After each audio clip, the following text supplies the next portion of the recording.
नमस्कार दोस्तों, inspired shadow channel में आपका दिल से स्वागत है। दोस्तों, क्या आप कभी ऐसे समय से गुजरे हैं जब आपको खुद पर विश्वास करना मुश्किल लगा हो, जब आपकी हर कोशिश असफल हो रही हो और आपको लग रहा हो कि आप शायद कभी सफल नहीं हो पाएंगे? आज की हमारी कहानी ऐसे ही एक व्यक्ति की है जिसने अपनी आत्मविश्वासहीनता को अपनी सबसे बड़ी ताकत में बदल दिया। यह कहानी है मौर्य की, जो एक साधारण युवक था, लेकिन अपनी अद्भुत यात्रा के बाद वह असाधारण बन गया। बहुत समय पहले घने जंगलों के बीच बसा एक आश्रम था।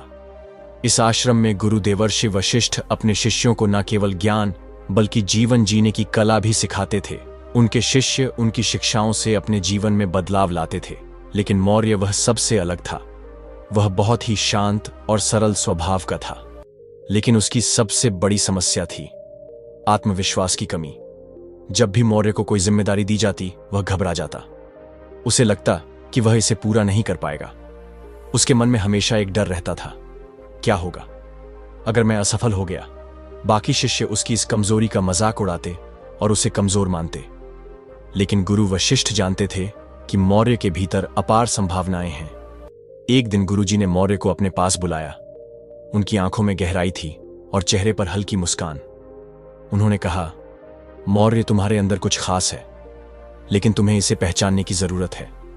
आत्मविश्वास के बिना ज्ञान और प्रतिभा अधूरी रह जाती है। मौर्य ने निराशा भरे स्वर में कहा, गुरुजी, मैं क्या खास कर सकता हूं? मैं तो हर बार असफल हो जाता हूं। गुरुजी ने गंभीरता से कहा, तुम्हें अपनी क्षमता पहचानने के लिए एक परीक्षा से गुजरना होगा। मैं तुम्हें एक यात्रा पर भेज रहा हूं। इस यात्रा में तुम्हें अपने डर और असफलताओं का सामना करना होगा, लेकिन याद रखना, यह यात्रा तुम्हें तोड़ने के लिए नहीं, बल्कि तुम्हें निखारने के लिए है। और फिर शुरू हुई मौर्य की अद्भुत यात्रा, जिसने न केवल उसके जीवन को बदला, बल्कि आत्मविश्वास का एक ऐसा संदेश दिया जो आज भी लोगों के लिए प्रेरणा है। आगे की कहानी में हम देखेंगे कि कैसे मौर्य ने अपने डर को हराया, अपनी कमजोरियों को अपनी ताकत बनाया और अपनी अद्भुत यात्रा के माध्यम से जीवन का सबसे बड़ा सबक सीखा। यह कहानी सिर्फ मौर्य की नहीं है, ये उन सभी की है जो अपने आत्मविश्वास को जगाना चाहते हैं। तो बने रहिए हमारे साथ और जानिए मौर्य की प्रेरणादायक यात्रा की हर एक बारी की, क्योंकि यह कहानी न सिर्फ आपको प्रेरित करेगी, बल्कि आपको यह भी सिखाएगी कि जीवन की हर चुनौती हमें बेहतर बनाने के लिए आती है। गुरु वशिष्ठ के आदेश के बाद मौर्य ने अपनी यात्रा शुरू की। वह उस छोटे से आश्रम से बाहर निकला जो अब तक उसकी सुरक्षा की दीवार बना हुआ था। उसके पैरों के नीचे मिट्टी का रास्ता था, लेकिन उसके मन के भीतर भय और अनिश्चितता का तूफान चल रहा था। वह सोच रहा था, गुरुजी ने क्यों मुझे यह यात्रा दी? क्या मैं इसे पूरा कर पाऊंगा? जंगल की सीमा पर पहुंचते ही उसे अपने चारों ओर अजीब सी नीरवता महसूस हुई। ऊंचे ऊंचे पेड़, दूर दूर तक फैली हरियाली और पक्षियों की आवाजें। लेकिन मौर्य को यह सुंदरता नहीं, बल्कि अकेलापन महसूस हो रहा था। उसे लगा जैसे यह जंगल उसे चुनौती दे रहा हो। पहले दिन उसने बहुत धीमी गति से चलना शुरू किया। हर कदम पर उसे लगता कि कोई उसे पीछे से देख रहा है। जब उसने झाड़ियों के बीच हलचल सुनी तो उसका दिल जोर से धड़कने लगा। वह रुक गया, लेकिन थोड़ी देर बाद उसने महसूस किया कि यह केवल एक खरगोश था। उसने अपने आप को समझाया, यह मेरा डर है जो मुझे कमजोर बना रहा है। मुझे हिम्मत से काम लेना होगा। जैसे ही रात गिरी, मौर्य ने खुद को पहली बड़ी चुनौती के सामने पाया। अंधेरा इतना घना था कि उसे अपने हाथ तक नहीं दिख रहे थे। उसने सोचा कि किसी सुरक्षित जगह जाकर सोना चाहिए, लेकिन कहां घास पर लेटना, सांपों के खतरे को न्योता देना था और पेड़ पर चढ़ना उसके बस की बात नहीं थी। आखिरकार उसने एक चट्टान का सहारा लिया और खुद को किसी तरह रात काटने के लिए तैयार किया। ठंडी हवाएं, भूख और डर, उसने पूरी रात करवटें बदलते हुए बिताई। अगली सुबह जब सूरज की पहली किरणों ने जंगल को रोशन किया तो मौर्य ने राहत की सांस ली, लेकिन भूख उसकी सबसे बड़ी दुश्मन बन चुकी थी। उसने खाने की तलाश शुरू की, लेकिन हर बार उसे ऐसा महसूस होता जैसे जंगल उसे हर कदम पर चुनौती दे रहा हो। वह हर फल को देखकर सोचता, कहीं यह जहरीला तो नहीं। उसने साहस जुटाकर एक फल खाया, लेकिन उसकी कड़वाहट ने उसके डर को और बढ़ा दिया। दूसरे दिन की शाम तक मौर्य पूरी तरह थक चुका था। उसके मन में हार के विचार आने लगे। उसने खुद से कहा, यह सब मेरे बस का नहीं है, मैं वापस चला जाता हूं, गुरुजी से माफी मांग लूंगा। लेकिन तभी उसे गुरु वशिष्ठ की बात याद आई। मौर्य, तुम्हारी सबसे बड़ी लड़ाई तुम्हारे भीतर है। अगर तुम खुद को हरा दोगे तो दुनिया भी तुम्हें हरा देगी, लेकिन अगर तुम खुद को जीत लोगे तो कोई तुम्हें हरा नहीं पाएगा। यह वाक्य मौर्य के भी कहीं गहराई तक गूंज उठा। उसने खुद से कहा, अगर मैं यहां हार गया तो मैं हमेशा खुद को कमजोर मानता रहूंगा। मुझे डटे रहना होगा, चाहे कितनी भी मुश्किलें आईं। धीरे धीरे उसने खुद को जंगल के नियमों के अनुसार ढालना शुरू किया। उसने पक्षियों और जानवरों के व्यवहार से सीखा कि कैसे भोजन ढूंढा जाए। उसने अपने डर का सामना करते हुए छोटे छोटे कदम उठाए। अब वह न केवल अपने खाने और रहने का इंतजाम कर रहा था, बल्कि उसने महसूस किया कि हर समस्या का हल उसके भीतर है। तीसरे दिन की शाम, जब मौर्य ने एक साफ जलस्रोत खोज लिया और अपने लिए कुछ खाने योग्य फल इकट्ठा किए, तो उसे पहली बार अपने अंदर आत्मविश्वास की एक चिंगारी महसूस हुई। उसने आसमान की ओर देखकर कहा, गुरुजी, आप सही कहते थे। संघर्ष मेरे भीतर ताकत पैदा कर रहा है। मैं अब पीछे नहीं हटूंगा। यही वह पल था जब मौर्य ने अपने भीतर आत्मविश्वास का पहला बीज बोया। उसने महसूस किया कि असली जीत बाहरी नहीं बल्कि अंदरूनी लड़ाई जीतने में है। लेकिन यह तो केवल शुरुआत थी। उसे अभी और बड़े संघर्षों और गहरे सबक का सामना करना था, जो उसे पूरी तरह बदल देंगे। 3 दिनों की उस कठिन परीक्षा ने मौर्य के मन और शरीर को झकझोर कर रख दिया था। उसने जंगल की हर आवाज, हर चुनौती और हर मुश्किल को महसूस किया। लेकिन इन सब के बीच उसने अपने भीतर छिपी उस क्षमता को भी पहचाना जिसे अब तक वह नहीं जानता था। तीसरे दिन की शाम, जब मौर्य ने अपने लिए भोजन और पानी का इंतजाम किया, तो उसने महसूस किया कि आत्मविश्वास की पहली चिंगारी उसके भीतर जल चुकी है। अगली सुबह मौर्य ने सूर्य की पहली किरणों के साथ अपनी यात्रा का अगला चरण शुरू किया। गुरु वशिष्ठ ने उसे केवल एक दिशा दी थी, उत्तर की ओर बढ़ो और अपने भीतर की कमजोरियों को हराकर वापस लौटो। मौर्य ने अपने थैले को ठीक से बांधा और मन में ठान लिया कि चाहे जो हो, वह हार मानने वाला नहीं है। जंगल में आगे बढ़ते हुए मौर्य ने महसूस किया कि हर कदम उसे कुछ नया सिखा रहा है। कभी वह पक्षियों को ध्यान से देखता, जो झुंड में उड़ते हुए अपनी मंजिल तक पहुंचते थे, तो कभी उसने चींटियों के अनुशासन को समझने की कोशिश की। वह सोचता, अगर यह छोटे जीव अपनी कठिनाइयों को पार कर सकते हैं, तो मैं क्यों नहीं। मौर्य की यह यात्रा केवल बाहरी नहीं थी, बल्कि अंदरूनी भी थी। उसने महसूस किया कि हर बार जब उसका मन हार मानने लगता, तो कहीं ना कहीं से उसे एक नई ताकत मिलती। एक दिन जब वह एक नदी पार कर रहा था, तो पानी का बहाव तेज था। मौर्य डर गया, लेकिन उसने खुद से कहा, अगर मैंने यहां हार मान ली, तो यह नदी हमेशा मेरे डर का प्रतीक बन जाएगी। मुझे इसे पार करना ही होगा। उसने एक मोटी लकड़ी का सहारा और हिम्मत जुटाकर नदी पार की। जब वह दूसरी ओर पहुंचा, तो उसे ऐसा लगा जैसे उसने अपने डर को पीछे छोड़ दिया हो। इस यात्रा में मौर्य को कई बार कठिनाइयों का सामना करना पड़ा।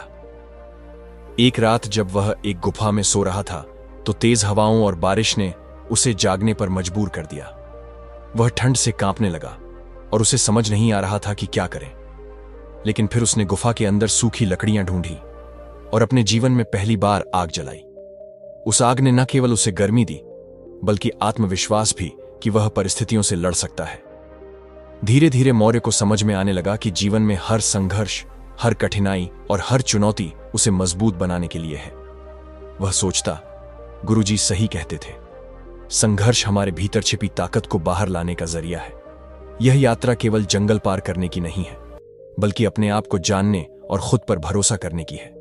यात्रा के पड़ाव पर मौर्य को अपने भीतर एक बदलाव महसूस हुआ। वह अब न केवल अपनी जरूरतों को पूरा करने के तरीके ढूंढ रहा था, बल्कि जंगल को एक शिक्षक की तरह देख रहा था। हर पेड़, हर जानवर और हर परिस्थिति उसे एक नया पाठ पढ़ा रहे थे। लेकिन मौर्य जानता था कि यह तो केवल शुरुआत है। असली चुनौतियां अब भी बाकी थीं और उसे हर कदम पर अपने आत्मविश्वास को और मजबूत करना था। अब मौर्य ने महसूस किया कि यह यात्रा केवल एक लक्ष्य तक पहुंचने की नहीं थी, बल्कि खुद को खोजने और अपने भीतर छिपे साहस को जागृत करने की थी। वह हर सुबह एक नई उम्मीद और नए आत्मविश्वास के साथ अपनी यात्रा की शुरुआत करता। लेकिन उसे यह भी पता था कि आगे की राह में उसे ऐसे अनुभव मिलेंगे जो उसकी सोच को पूरी तरह बदल देंगे। मौर्य की यात्रा अब केवल बाहरी संघर्ष तक सीमित नहीं थी, बल्कि उसके भीतर एक गहन बदलाव की शुरुआत हो चुकी थी।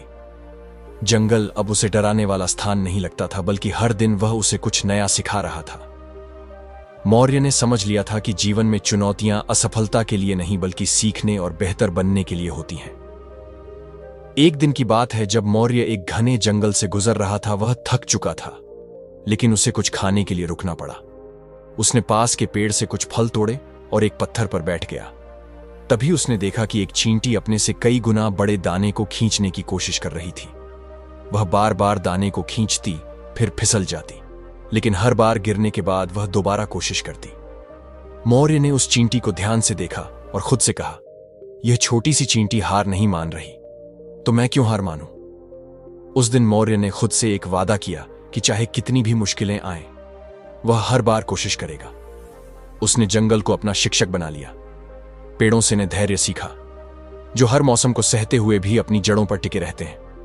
पक्षियों से उसने अनुशासन सीखा, जो सूरज के साथ जागते और भोजन की तलाश में निकलते हैं। हर परिस्थिति उसे कुछ न कुछ सिखा रही थी। एक और दिन मौर्य ने एक नदी के किनारे कुछ समय बिताया।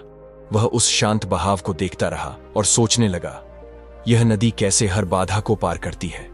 पत्थरों से टकराकर भी यह अपनी दिशा बदल लेती है, लेकिन रुकती नहीं।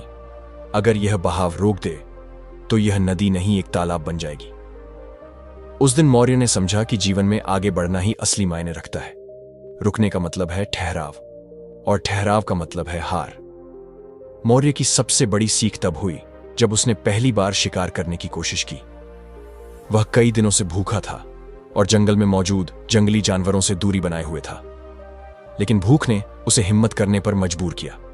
उसने एक नुकीली लकड़ी बनाई और पास में एक खरगोश का पीछा करना शुरू किया। कई बार वह असफल हुआ, लेकिन हर बार उसने अपनी गलती से कुछ नया सीखा। आखिरकार जब उसने पहला शिकार किया तो उसकी आंखों में आत्मविश्वास चमक उठा। उसने महसूस किया कि प्रयास और सीखना ही सफलता की कुंजी है। इस प्रक्रिया में मौर्य ने अपने डर को अपने अनुभवों से बदलना शुरू कर दिया। जहां पहले हर आवाज उसे भयभीत करती थी, अब वही आवाजें उसे सिखाती थीं कि कैसे सतर्क रहना है। उसने महसूस किया कि डर केवल तब तक है जब तक हम उसे नहीं समझते। एक बार जब हम अपने डर का सामना करते हैं तो वह हमारी ताकत बन जाता है। गुरु वशिष्ठ की बातें अब मौर्य के दिल और दिमाग में गहराई से उतरने लगी थी। उन्होंने कहा था, ज्ञान केवल किताबों में नहीं, बल्कि अनुभवों में है। जब तुम अपने अनुभवों से सीखो, तभी तुम अपने भीतर की शक्ति को पहचानोगे। मौर्य ने इस बात को पूरी तरह आत्मसात कर लिया। जंगल की हर चुनौती ने उसे एक नया सबक दिया। उसने सीखा कि कठिनाइयां हमें तोड़ने के लिए नहीं, बल्कि हमें मजबूत बनाने के लिए होती हैं। और यही सीखने की प्रक्रिया थी जिसने मौर्य को धीरे धीरे आत्मविश्वास और साहस से भर दिया। उसने जाना कि असली ताकत बाहरी परिस्थितियों में नहीं, बल्कि हमारे अंदर छिपी होती है। अब मौर्य के कदमों में न केवल हिम्मत थी, बल्कि हर कदम उस अपने लक्ष्य के करीब ले जा रहा था। उसने महसूस किया कि यह यात्रा उससे केवल जंगल से बाहर नहीं निकाल रही, बल्कि एक नए और मजबूत मौर्य का निर्माण कर रही है। लेकिन मौर्य जानता था कि यह यात्रा अभी खत्म नहीं हुई है। असली परीक्षा और बड़ी सीखें अभी बाकी थी। जंगल में कई दिनों की यात्रा के बाद मौर्य जब वापस आश्रम पहुंचा तो उसके भीतर एक अजीब सी शांति और आत्मविश्वास था। उसके कपड़े फटे हुए थे, शरीर थका हुआ था, लेकिन आंखों में एक नई चमक थी। जब गुरु वशिष्ठ ने उसे देखा तो मुस्कुराते हुए पूछा, मौर्य, इस यात्रा से क्या सीखा? मौर्य ने सिर झुका लिया और कहा, गुरुदेव, मैंने बहुत कुछ सीखा। मैंने जाना कि संघर्ष हमें मजबूत बनाते हैं और डर केवल तब तक रहता है जब तक हम उसका सामना नहीं करते। मैंने यह भी सीखा कि प्रकृति सबसे बड़ी शिक्षक है, लेकिन फिर भी मुझे ऐसा लगता है कि मैं अभी अधूर, मेरे भीतर अभी भी कुछ सवाल हैं जिनका उत्तर मैं नहीं जान पाया। गुरु वशिष्ठ ने गंभीरता से मौर्य की बात सुनी और बोले, यह अच्छा है मौर्य, सवाल तुम्हें आगे बढ़ने की ताकत देते हैं, लेकिन हर सवाल का उत्तर केवल अनुभव से नहीं, मार्गदर्शन से भी मिलता है। अब समय है कि मैं तुम्हें वह सिखाऊं जो तुम्हारी आत्मा को पूर्ण बनाएगा।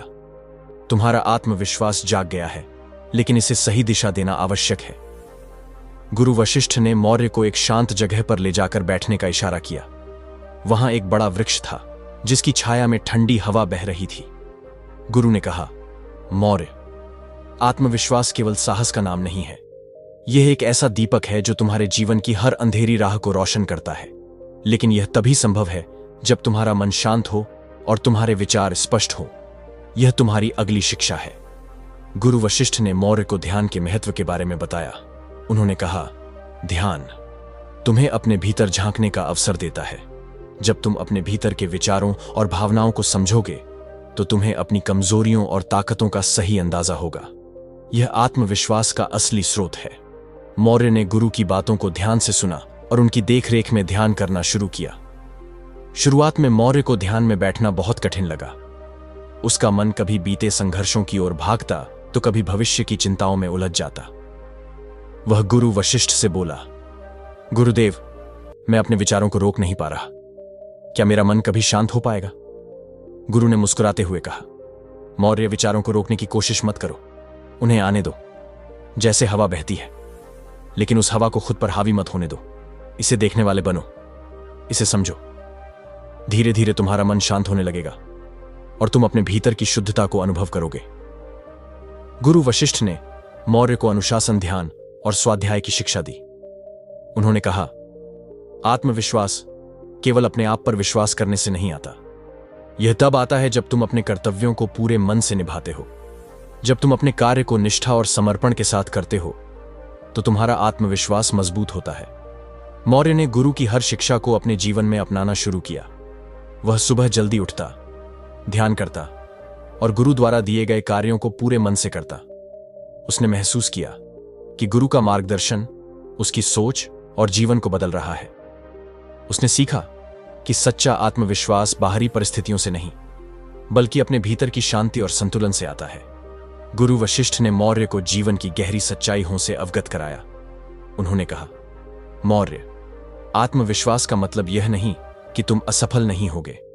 इसका मतलब है कि असफलता के बाद भी तुम खड़े होने की ताकत रखते हो, और यह ताकत केवल तुम्हारे अनुभवों और ज्ञान से आती है। याद रखो, असली गुरु केवल दिशा दिखाता है, लेकिन रास्ता तुम्हें खुद तय करना होता है। मौर्य अब पहले से कहीं अधिक स्थिर और दृढ़ था। उसने महसूस किया कि गुरु का मार्गदर्शन उसे केवल आत्मविश्वास नहीं, बल्कि जीवन की सच्ची समझ दे रहा है। वह जानता था कि यह सीखने की प्रक्रिया अभी समाप्त नहीं हुई है। असली परीक्षा तो जीवन के मैदान में होगी, जहां उसे अपनी शिक्षा और आत्मविश्वास का सही उपयोग करना होगा। गुरु वशिष्ठ ने उसे आशीर्वाद दिया और कहा, मौर्य, अब तुम्हें उस यात्रा पर जाना है जहां तुम्हें अपनी सीखी हुई हर बात को लागू करना होगा। यह आसान नहीं होगा, लेकिन मुझे विश्वास है कि तुम हर चुनौती का सामना करोगे। मौर्य ने गुरु के चरण छूकर अपनी नई यात्रा शुरुआत की, यह जानते हुए कि अब वह न केवल आत्मविश्वास से भरा है, बल्कि जीवन के हर मोड़ पर गुरु का मार्गदर्शन उसके साथ है। गुरु वशिष्ठ के सानिध्य में बिताए गए दिन अब मौर्य के जीवन का अभिन्न हिस्सा बन चुके थे। उनकी शिक्षा, उनके विचार और ध्यान की प्रक्रिया ने मौर्य के मन और हृदय में ऐसा परिवर्तन ला दिया था जिसे वह खुद भी कभी कभी आश्चर्य से देखता। वह वही मौर्य था जो कभी आत्मविश्वास की कमी और असफलताओं के डर से घिरा रहता था, लेकिन अब उसका हर कदम दृढ़ था, उसकी दृष्टि स्पष्ट और उसका हृदय अटूट साहस से भरा हुआ। एक सुबह गुरु वशिष्ठ ने मौर्य को अपने पास बुलाया। उनकी आंखों में एक अद्भुत तेज था। उन्होंने मौर्य से पूछा, अब तुम्हें कैसा महसूस होता है? मौर्य ने एक गहरी सांस ली और कहा, गुरुदेव, अब मुझे ऐसा लगता है जैसे मैं जीवन को समझने लगा हूं। जो भय और असमंजस कभी मेरे साथी थे, वे अब मेरे मार्ग से दूर हो चुके हैं। अब मेरे भीतर एक अजीब सी शक्ति है जो मुझे हर चुनौती का सामना करने की प्रेरणा देती है। गुरु ने मुस्कुराते हुए कहा, यह शक्ति तुम्हारे भीतर हमेशा से थी मौर्य। मैंने केवल तुम्हें उसे पहचानने में मदद की है। लेकिन याद रखो, सच्चा आत्मविश्वास तब प्रकट होता है जब हम दूसरों की मदद करने के लिए अपने ज्ञान और शक्ति का उपयोग करते हैं। अब समय आ गया है कि तुम इस शिक्षा को केवल अपने लिए न रखो, बल्कि इसे दूसरों तक पहुंचाओ। इससे पहले कि मौर्य कुछ कहता, गुरु ने उसे एक महत्वपूर्ण कार्य सौंपा। उन्होंने कहा, जंगल के पास के गांव में लोग बांट से पीड़ित हैं। उनके पास भोजन, पानी और आश्रय का अभाव है। क्या तुम तैयार हो? मौर्य उनकी मदद के लिए मौर्य ने तुरंत सहमति दी। यह उसके लिए पहली वास्तविक परीक्षा थी। वह गुरु से मिले ज्ञान और आत्मविश्वास का उपयोग कर उन लोगों की मदद करना चाहता था। उसने बिना समय गंवाए अपनी यात्रा शुरू की। गांव पहुंचने पर उसने देखा कि हालात वाकई बहुत खराब थे। लोग परेशान और निराश थे। मौर्य ने उनकी परेशानियों को देखा और बिना किसी हिचकिचाहट के काम में जुट गया। उसने गांव वालों को संगठित किया और उनके साथ मिलकर एक योजना बनाई। उसने उनके डर को दूर किया, उन्हें प्रेरित किया और खुद भी उनके साथ हर काम में लगा रहा। धीरे धीरे गांव में आशा की एक नई किरण जागने लगी। मौर्य का साहस और नेतृत्व देखकर लोग न केवल उसे सराहने लगे, बल्कि उसमें अपनी शक्ति भी पहचानने लगे। एक दिन जब काम पूरा हो चुका था और गांव में सामान्य स्थिति लौट आई, तब गांव के एक वृद्ध व्यक्ति ने मौर्य से कहा, बेटा, तुम्हारे जैसे लोगों के कारण ही हमें यह यकीन होता है कि हमारे अंदर भी कुछ करने की शक्ति है। तुमने न केवल हमारी मदद की, बल्कि हमें खुद पर विश्वास करना भी सिखाया है। तुम्हारा यह आत्मविश्वास हमारे लिए प्रेरणा बन गया है। वह रात मौर्य के लिए विशेष थी। उसने महसूस किया कि सच्चे आत्मविश्वास का अर्थ केवल खुद को मजबूत करना नहीं, बल्कि दूसरों की मदद से उनकी आत्मा को भी मजबूत करना है। उसने गुरु वशिष्ठ की शिक्षा की गहराई को समझा और यह निश्चय किया कि वह अपने ज्ञान और आत्मविश्वास का उपयोग हमें हमेशा लोगों की भलाई के लिए करेगा। जब मौर्य आश्रम लौटा तो उसके चेहरे पर एक संतोष का भाव था।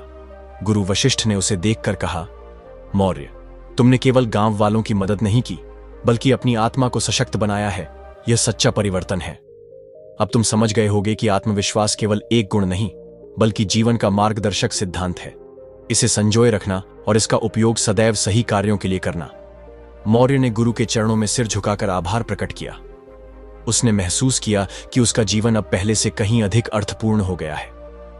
यह यात्रा उसकी शिक्षा की समाप्ति नहीं, बल्कि एक नई शुरुआत थी। वह जानता था कि आगे भी कई चुनौतियां आएंगी, लेकिन अब वह हर परीक्षा के लिए तैयार था। यह मौर्य का सच्चा परिवर्तन था। एक ऐसा परिवर्तन जिसने उसे न केवल आत्मविश्वासी, बल्कि एक ऐसा व्यक्ति बना दिया था जो दूसरों के जीवन में भी आशा और प्रेरणा का स्रोत बन सके। मौर्य अब आश्रम के सबसे सम्मानित शिष्यों में से एक बन चुका था। उसकी यात्रा, जो आत्मविश्वास की तलाश से शुरू हुई थी, अब उसे एक ऐसे मुकाम पर ले आई थी जहां वह केवल अपने लिए नहीं, बल्कि दूसरों के जीवन को भी संवारने में सक्षम था। गुरु वशिष्ठ ने एक दिन सभी शिष्यों को इकट्ठा किया और मौर्य को उनके सामने खड़ा किया। गुरु बोले, मौर्य की कहानी हर उस व्यक्ति के लिए एक संदेश है जो अपने जीवन में संघर्ष कर रहा है। हमने देखा कि कैसे आत्मविश्वास की कमी किसी को भीतर से तोड़ सकती है, लेकिन यदि हम सही मार्गदर्शन और अपनी क्षमताओं को पहचाने तो कोई भी बाधा इतनी बड़ी नहीं होती जिसे पार न किया जा सके। मौर्य ने हमें यह सिखाया कि आत्मविश्वास का अर्थ केवल खुद पर विश्वास करना नहीं, बल्कि उसे दूसरों की भलाई के लिए इस्तेमाल करना भी है। यही जीवन का सच्चा संदेश। मौर्य ने भावुक होकर गुरु को प्रणाम किया और सभी शिष्यों की ओर देखा। उसने कहा, मैंने जीवन में एक बात सीखी है, संघर्ष हमारे लिए एक अवसर होता है जो हमें अपने भीतर छिपी शक्ति को पहचानने का मौका देता है। गुरु वशिष्ठ की शिक्षाओं ने मुझे सिखाया कि असफलताओं से डरने की जगह हमें उन्हें अपने विकास का आधार बनाना चाहिए। अगर मैंने कुछ भी सीखा है तो मैं चाहता हूं कि आप सब भी इसे अपने जीवन में अपनाएं। याद रख, आत्मविश्वास का बीज हमारे भीतर ही है, हमें बस उसे उगाने की जरूरत है। गुरु ने मौर्य की बात को आगे बढ़ाते हुए कहा, जीवन का सबसे बड़ा संदेश यही है कि हम केवल अपने लिए नहीं जीते। जब हम अपने ज्ञान और आत्मविश्वास को दूसरों के साथ साझा करते हैं, तभी हमारा जीवन सार्थक बनता है। यही वह सूत्र है जो हमें अपने उद्देश्य की ओर ले जाता है। दोस्तों, उम्मीद है कि वीडियो पसंद आई होगी। अगर अच्छी लगी हो तो वीडियो को एक लाइक और इंस्पायर्ड शैडो चैनल को सब्सक्राइब भी कर लीजिए। मिलते हैं अगले वीडियो में, तब तक के लिए आपका बहुत बहुत धन्यवाद।